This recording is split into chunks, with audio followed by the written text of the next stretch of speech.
శ్రీకృష్ణాష్టమి పూజా విధానం పఠించాల్సిన మంత్రాలు.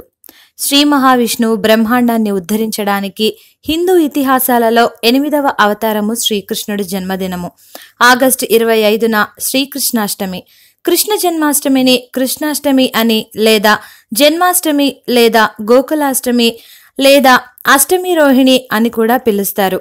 శ్రీకృష్ణుడు దేవకి వసుదేవులకు దేవకి 8వ గర్భంగా శ్రావణ మాసము కృష్ణపక్షం అష్టమి తిథి రోజు కంసుడు చెరసాలలో జన్మించాడు. కృష్ణాష్టమి రోజు సూర్యోదయానికి ముందే లేచి తలస్నానం చేసి పసుపు రంగు బట్టలు ధరించాలి. తర్వాత ఇంటిని పూజా మందిరమును శుభ్రం చేసుకోవాలి. గడపకు పసుపు కుంకుమ, గుమ్మానికి తోరణాలు, పూజా మందిరంలో ముగ్గులు వేయాలి. పూజకు ఉపయోగించే పటములకు పసుపు, కుంకుమ, గంధము, తులసిమాల, శ్రీకృష్ణుడి చిత్రపటం లేదా విగ్రహం పుష్పాలతో అలంకరించుకోవాలి. పూజ గదిలో ఓ మందిరమును ఏర్పాటు చేసుకొని శ్రీకృష్ణుడు రాధతో గల ఫోటోను గాని ప్రతిమను గాని ఉంచాలి. ఇంతలో పూజకు పసుపు రంగు అక్షింతలు, కదంబ పుష్పములు, సన్నజాజులతో మాల, నైవేద్యానికి పానకం, వడపప్పు, కమలకాయలు వంటివి సిద్ధం చేసుకోవాలి. తదనంతరం పూజను ప్రారంభించాలి. కంచు దీపంలో కొబ్బరి నూనె పోసి 5 దూది ఒత్తులతో దీపం వెలిగించాలి. దీపారాధనకు ఆవు నేతితో హారతి సిద్ధం చేసుకోవాలి.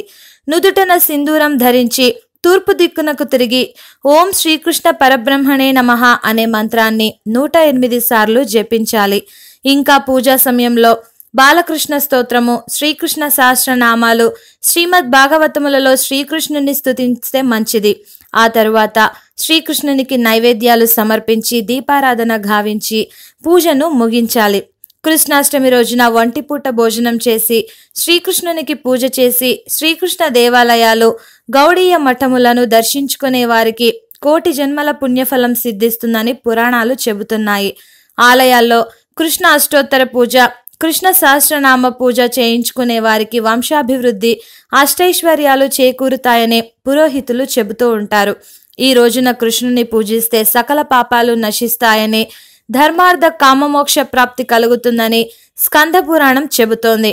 కృష్ణాష్టమి రోజున బంగారంతో గాని వెండితో గాని చంద్రబింబాన్ని తయారు చేసి వెండి లేక బంగారు పాత్రలలో ఉంచి పూజించి అర్ఘ్యమిస్తే సకల కోరికలు తీరతాయని భవిష్యత్తోత్తర పురాణం ద్వారా తెలుస్తోంది.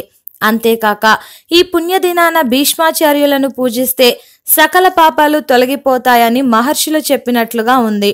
సంతానం లేనివారు, వివాహం కావలసిన వారు ఈ పుణ్యదినాన బాలకృష్ణుణ్ణి సంతాన గోపాల మంత్రంతో పూజిస్తే అనుకున్నది నెరవేరుతుంది.